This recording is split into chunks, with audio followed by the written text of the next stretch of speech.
হুজুর আসসালামু আলাইকুম। বিচ্ছেদটা আপনি আইবেন আর কবেন না, আমি সুন্দর করে এটা হিসেবে কুয়ে রাখতাম। আসসালামু আলাইকুম। ওয়ালাইকুম সালাম। কেমন আছেন? ভালো আছেন? ভালো আছি, বহুত ভালো আছি।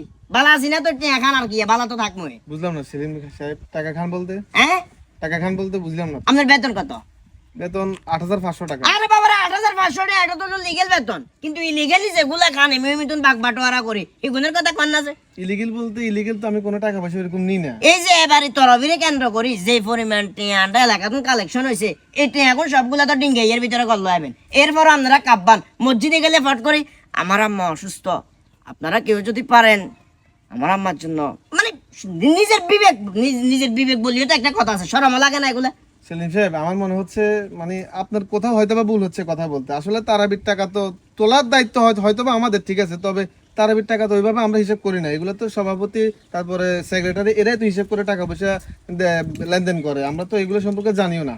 আমাদের কাজ হচ্ছে আপনাদেরকে নামাজ পড়ানো, আমরা এই পর্যন্ত সীমাবদ্ধ। মানে সভাপতি আর সেক্রেটারি টিয়াগুলা তুলে? জি জি, মানে ওনারা অনেক সময় ওনারা তুলো, অনেক সময় দেখা গেছে যে আমরাও টুকিটাকি তুলি ওনাদের কেন? হাতে দিই। এই যে গত পরশুদিন তরবি নামাজ হবে লাগেছি, নামাজের পরে কইলেন যে আল্লাহর রাস্তায় যা হারেন শরীকন, আই নিজের পকেটে তুমি কস করছি 100 টাকা নিয়ে একখান দিয়ে দিলাম। আই তো কইছে টিয়া গুণ আমনে মালিকন, ওর আমনে কোন সভাপতি সেক্রেটারি বলে টিয়া গুণ বলে এখন আর মাথাতে কিছু না, ওইটা তো আমাদের এমনিতে দায়িত্ব, যেহেতু মসজিদের নির্মাণ কাজ চলতেছে। 5 টাকা 10 টাকা কিংবা অন্যান্য আরো উনেন জ্ঞান দিন না, উনেন জ্ঞান দিন না, আপনার ভিতরে সমস্যা। আপনারাই মূলত টুয়াই দেন, আপনারাই মূলত উস্কাই দেন। মসজিদের ভিতরে গত জুমার সময় এক গেছি যাই ভালো এই হারাম কর আই আদেরকে সাম করছি কি রে লোকে কারে করা দেখা আই দেখেছে হাত দিকে রেনে ন, কিন্তু সিল্লিয়া কথা ইয়েন কর এই মেরে নিয়ে আয় ওরে কোন রকম এবার আবার নামাজে দাঁড়াইছি পরে এক পর্যায়ে কাহিনী কি আপনারা কবির সময় সুদখোর যারা, হারামখোর যারা, ঘুষখোর যারা, এগুলোরে দুই এলান। আমি আপনারা সাফ সাফ কই দিয়ে আগামী শুক্রবারে মসজিদের বয়ান হবে শুধুমাত্র সভাপতি আর সভাপতি যারা আছে এগুলোর মা বাপের কেন্দ্র করি। মা বাপের ইচ্ছে ধরবে দুই এলাবেন যে কেমন ছেলে জন্ম দিলি তোরা, হুজুরের ব্যবসা করি সিস্টেম করি, সভাপতি ডিঙ্গে যাও ডাইরেক্ট কইবেন আর নাই যায় আমরা চাকরি খাইলাম। দেখেন সেলিম সাহেব, আমরা যেহেতু মসজিদে ইমামতি করি, আমাদের কাজ হচ্ছে আমরা নিরপেক্ষ হয়ে মানুষের জন্য কাজ করা।